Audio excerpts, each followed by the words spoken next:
Γεια σας όλους, σας είναι ο JohnyThan εδώ και καλώς ήρθατε πίσω στο 14 Days With You. Ποιος ξέρει το πόσο μεγάλο είναι αυτό το demo, κανείς δεν ξέρει, αλλά πιστεύω ότι είμαστε τώρα κοντά στο τέλος, γιατί δεν ξέρω πόσο μεγάλο είναι αυτό το demo βίντεο παιχνίδι. Το μόνο πράγμα που ελπίζω να είμαστε πολύ κοντά στο τέλος, γιατί κανείς δεν ξέρει πόσο μεγάλο είναι. Αλλά την προηγούμενη φορά πάντως θυμόμασταν τι έγινε. Η φίλη μας εδώ πέρα μίλησε με τον Ren, γνωριστήκαν από κοντά και τώρα είμαστε στην παραλία και αρχίζουμε να κολυμπάμε σιγά σιγά. Οπότε θα δούμε τι θα γίνει τώρα στη συνέχεια εδώ. Yeah. That doesn't count here, take another one. This time Moth curls their arms around my waist and leans closer to my side. I don't miss the way Ren's eyes wide, nor the way he takes a second too long to take the photo, but I click it up to him being surprised at Moth's sudden thing. Okay. Was he jealous because we didn't have any pictures like this of our own? Before I can think about it, further Ren's voice grabs my attention. There, better. When Ren hands the phone back to Moth, they launch over the screen and look over everything with a critical eye. It's almost comical watching them zoom in and out to struggle every little detail, but I figured it'd be best to leave team to their own devices once I see them open up a photo edition app.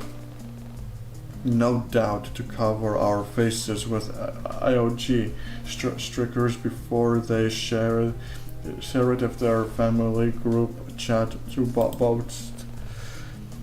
Turning to my side, I look at Ren with a teasing expression. What about you, Buttercup?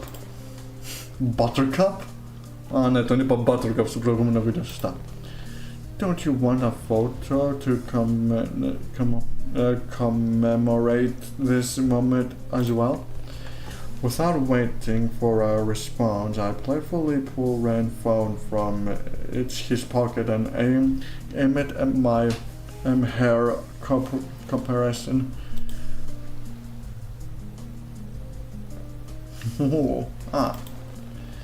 Ren immediately covers path of his face with his hand, but quickly releases that he isn't wearing the thing country, and so the cells of his ranks guard hardly do much to hide his growing embarrassment.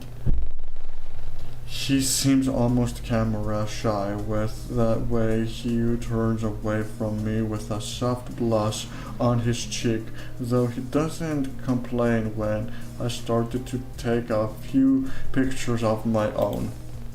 In fact, Ren appears to reveal in all the attention I'm giving him with the way he introduced in my request with a warm smile.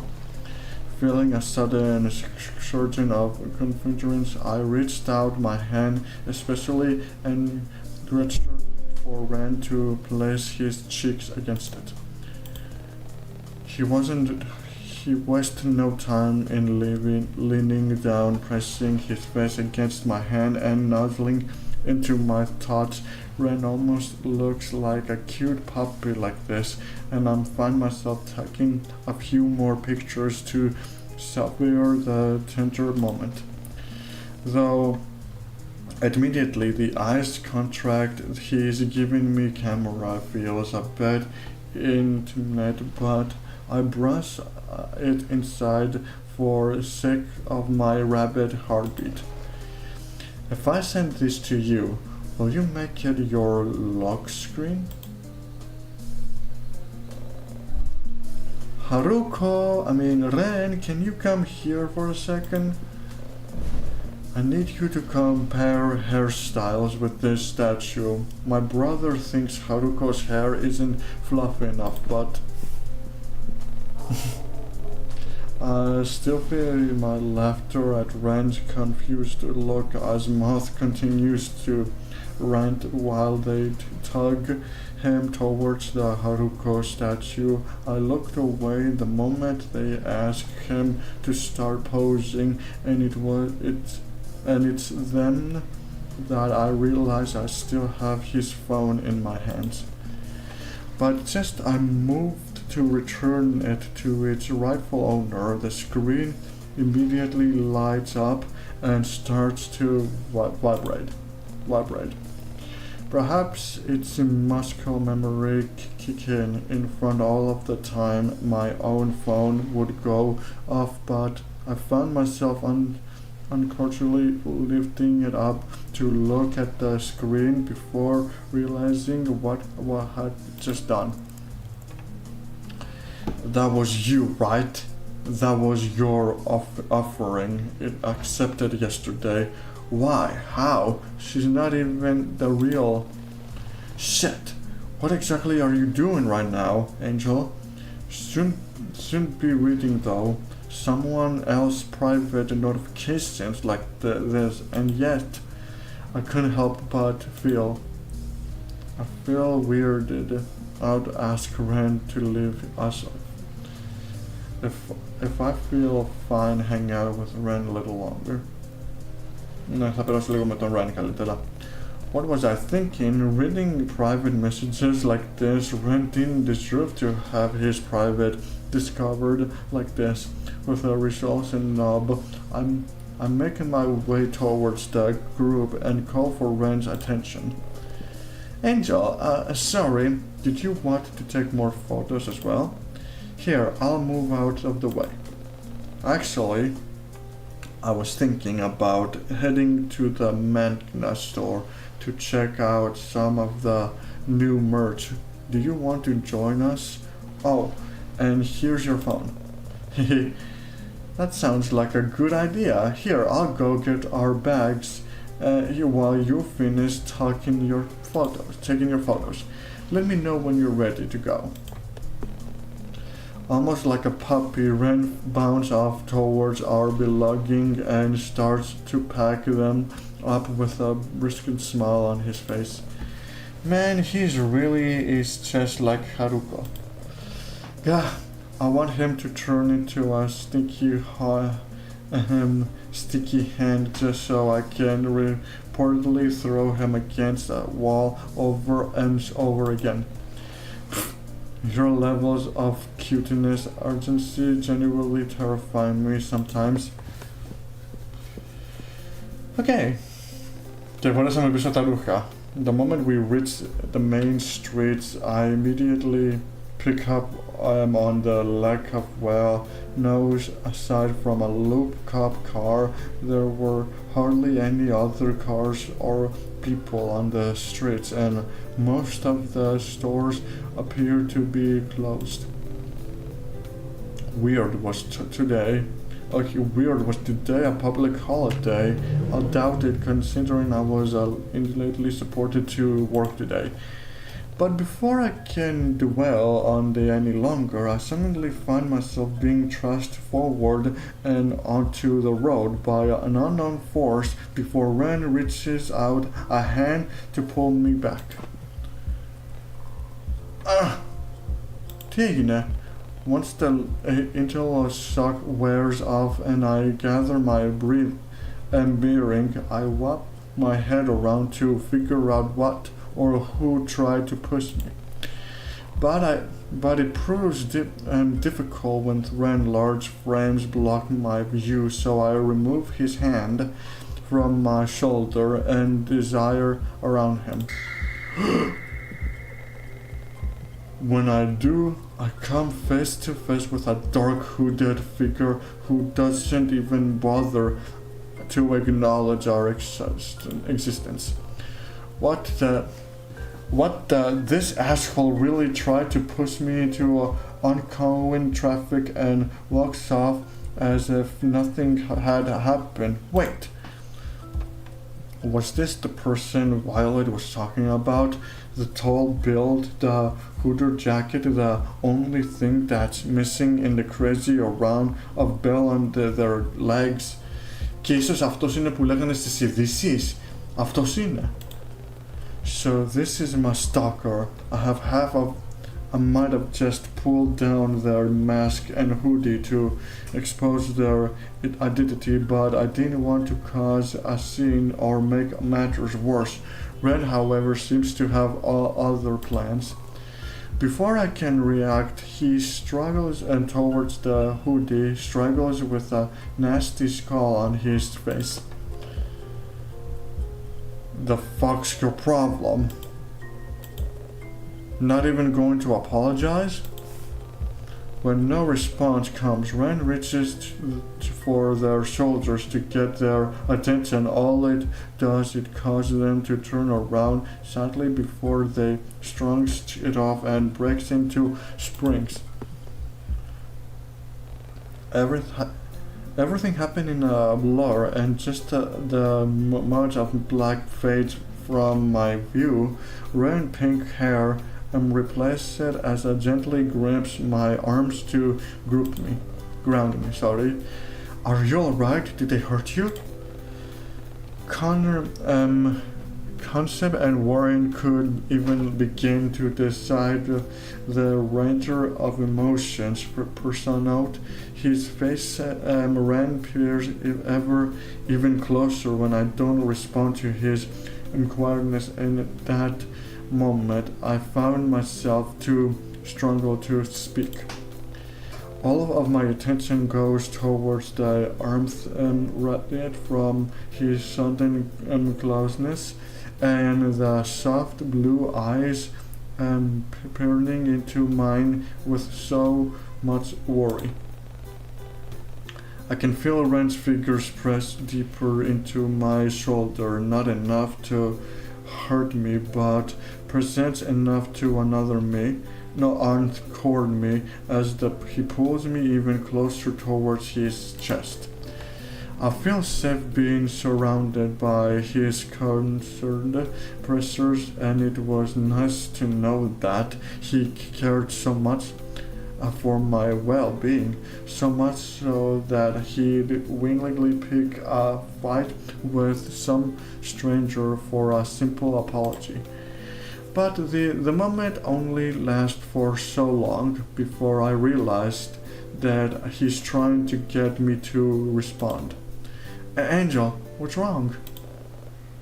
You okay? Do you know them or something? No, and I'm fine, just they're scaring me is all. This has never happened to me before. You sure? Sir, you sure you're fine? You're still shaking. Want to sit down? Should I call the cops or something? I can barely hear Mouth's words over the rapid sounds of my heart beating and the ringing in my ears. I wasn't able to see that person's face because of their mask, but their scent could recognize that smell anywhere. It was something unusually earthy and muddy, and it felt oddly familiar in some way. Before I can let my thoughts travel any further, I notice my friends are still staring at me with a concerned look, not wanting them to worry. I mask my fear with a determined grin in my eye and try to ease the mood. Maybe we should head home instead. Sure, but are you sure you're alright? You still seem a bit dazed, Angel. Yeah, I'm fine. We should probably get off the street, though. I suppose peak hour is starting soon. That might explain why they were in such a rush. Still, it wouldn't hurt to apologize for bumping into someone. Well, whatever. You said you wanted to head home. They did, so where did you want to go, Angel? If you'd like, we can go to my apartment. It's not far from here. Or we can go back to your place, if you prefer.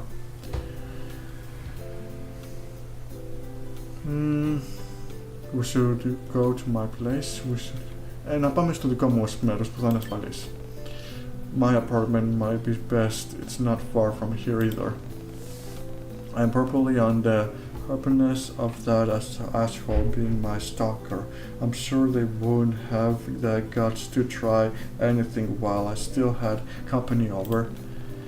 And somehow, having Moth and Wren nearby seems to boost my confidence, so I am boldly committed to my description with a nod of my head. Is that fine with you guys? Yeah, of course it's fine.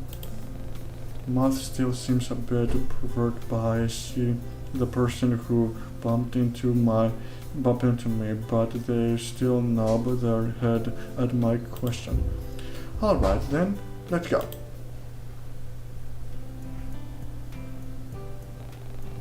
I'm not sure who exactly struggles it, but once we settle into my apartment, we all find ourselves huddled in the kitchen with a recipe pulled up on Red's phone. It was by some miracle that we had all necessary ingredients in my pantry, though the only thing missing was a tablespoon of sugar. Yeah, 1 single tablespoon. It's fine. I doubt it tastes any different whether or not we add sugar. But the recipe calls for sugar. I'm sure the recipe will continue to live a long and a purpose life without it.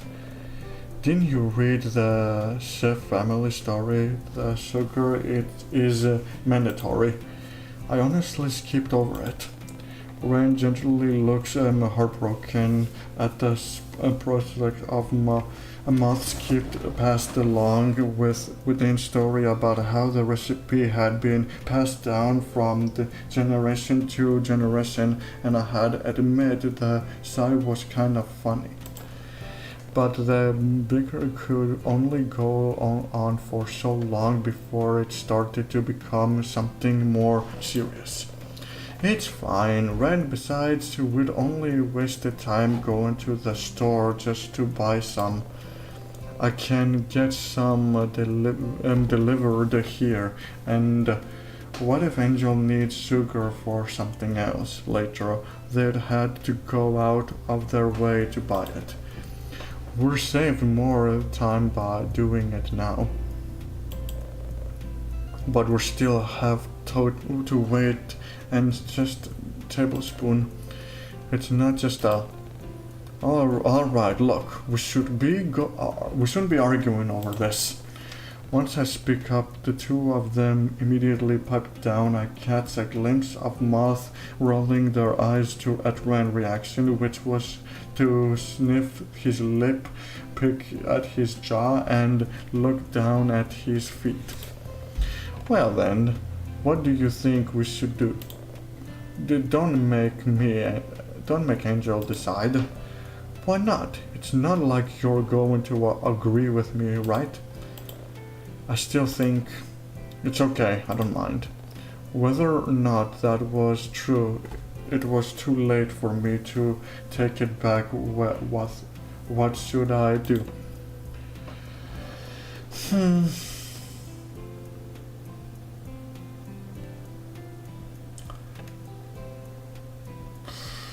Τώρα είναι να συνεχίσω με την ζάχαρη ή να πούμε... Ας πούμε αυτό καλύτερα. Yeah, sure, of course. Well, alright. I suppose might make a diversion after all. I've been watching this new cooking anime recently and I learned that. Oi, Angel, only ask for sugar. You don't need to buy any cakes. It says here that you will save more if you spend over $50 and the shipping becomes free as well. That's a load of bullshit to get you to spend more here, let me see. In the end, the two ended up curating an entirely new groceries list for me, which made their entire argument about waiting kind of regiments. With everything settled, we all go back to making dinner. Immediately, I was a little wary of letting Ren watch the stove, considering how distracted he was with something on his phone. Yet he seems to be doing well so far. Moth, however, is all too happy to wash the dishes, which leaves me in charge of dumping the remaining vegetables into the pan while Ren stirs. You know, if you were a vegetable, you'd be cute, humor. Clench. Well, if you were a potato, you'll be a sweet one. You think I'm sweet? Ha ha. You two are acting like an old married couple now. Gross. Can we go back to the conversation about Ren not knowing the difference between a cucumber and zuzuchi? Because it's kind of funny watching him. Married? It's like he didn't hear a word Moth said. We really look like we're married? Ren, your hand is getting awfully close to the flame. Shit. I didn't notice. You didn't notice? Now that I'm here thinking about it, Ren, did I have quite a number of strange marking littering parts of his hands? Some looked like deep cuts, while others closely resonant infiltrating, blaming and bumps mark. Did something happen to him in the past? Was that why he wasn't able to feel the heat coming from the stove? Before I can ask, Ren seems to notice my inscription gaze fixing on his hands and beats me to the punch. Curious. I once said that I'd tell you about my entire life story, didn't I? All you have to do is ask Angel. Was he really being genuine right now? If so, alright, then how do you get those burn masks? There's a flash of something in Ren's blue eyes as he steps closer and fills the space between us. He inferentially gives me between his chest and the flat surface behind me before he leans down and lowers his voice to a hushed whisper that sends a shiver down my spine. You have to keep this secret between you and me, okay? It's pretty embarrassing. Okay, Besmutine. And no telling your friends either. Okay, numbing my head, I try my best to focus on Ren's word and ignore the way his uniquely skewed floats my sense and has me unconsciously leaning closer for me. Well, when I was a kid, I went camping with some friends from school. It was our first time doing something like this, so we didn't have much experience. I guess Kid Mean wanted to prove just how reliable and capable he could be, so I volunteered to start the campaign while my friends pitched the tent. A blank mistake. The fire got way out of hand, and before I knew it, the only thing I could feel was the flames scouting my skin and this horrible burning sensation tearing me up. The heat ended up marring most of my arms and I suffered a lot of nerve damage from it, and now it's left me particularly unable to feel most things. And what's worst is that my nerves continue to disturb me with each passing day, no matter how hard I try to prevent it from happening. It reaches a point where I can barely feel anything at all. As if to prove a point, I hear Wren's hard grip the corner by my side, almost unbelievably tight. But I guess that's why I always like touching you. It's sad, isn't it? Someone who can hardly dismiss things but touch no matter how hard they try, yet always yearning to see just how much they can still feel. I want to experiment everything I can before it all goes way away and you make it possible. Wow. After hearing all of that, it makes me want to don't move at all. Reach for his chest, reach for his face, reach for his face. Εγώ αυτό θα έλεγα. He can hardly feel anything in his hands anymore. Right, so that means, without a second thought, I reached for Wren's face and gently cupped his cheeks. My thumbs run across his soft skin, and it's then that I notice all of faint wrinkles and listless and lighter his face. Part of me wants to trace them, but I hold back for now.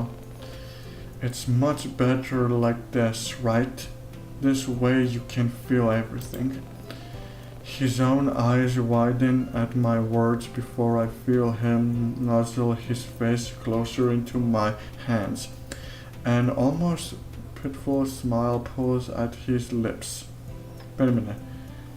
Into my hands, and almost a pitiful smile pulls at his lips. And I had paid a tiny bit more attention, I wouldn't notice the tears forming in the corner of his eyes as well.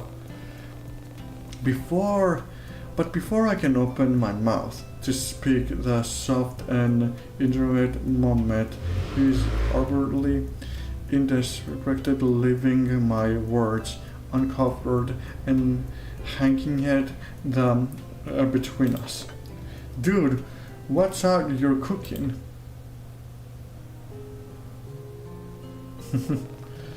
Although dinner ended up being a little toasty, it does little to sour the rest of our evening, despite the slight proud liner on Wren's features. We decided to eat in the living room so that we could watch out, and eventually we blazed through 14 episodes and even a few matured theory videos before the evening of the day slowly started to catch up to us. Moth was the first to let out a yang, and eventually the rest of us fell victim to it. I didn't want to leave the warmth of my blankets, but someone needed to turn my couch into a temporary bed for Moth to sleep on. Okay. Και εγώ λέω ότι θα είναι καλύτερα να το σταματήσουμε μέχρι εδώ. Μέχρι στιγμής πήγαμε παραλία, γυρίσαμε πίσω στο σπίτι και βασικά επίσημα, πώς λένε, βρήκαμε εκείνο τον άγνωστο που νομίζω λέγανε στις ειδήσεις, ότι μπορεί εκείνος να είναι αυτός που να κάνει αυτά και εκείνα. Εκείνος να είναι ο δολοφόνος που λέγανε στις ειδήσεις και όχι να είναι ο Ρεν. Και αν είναι έτσι, τότε κάναμε όλοι λάθος για τον Ρεν. Δεν είναι εκείνος ο δολοφόνος που όλοι μας νομίζουμε ότι είναι. Αλλά τέλος πάντων, τα βρήκαμε πολύ καλά, συζητήσαμε και ξαφνικά τώρα προσπαθούμε να βρούμε ένα μέρος που να κοιμηθεί η τέτοια φίλη μας. Επίσημα χρειάζομαι λιγάκι να ξεκουράσω τη φωνή μου, γιατί πονάω λιγάκι ο λαιμός μου εδώ πέρα. Οπότε, ναι. Μέχρι στιγμής, κανείς δεν ξέρει πόσο μεγάλο είναι το παιχνίδι. Κανείς δεν ξέρει. Αλλά κανείς δεν ξέρει πόσο θέλει για να τελειώσει. Αλλά τέλος πάντων, σας αγαπώ παιδιά. Αν σας άρεσε, μην ξεχάσετε να βάλετε μια εγγραφή και να αλλάξετε αυτό το βίντεο. Και πάντοτε, θα σας δω στο επόμενο βίντεο. Γεια σας!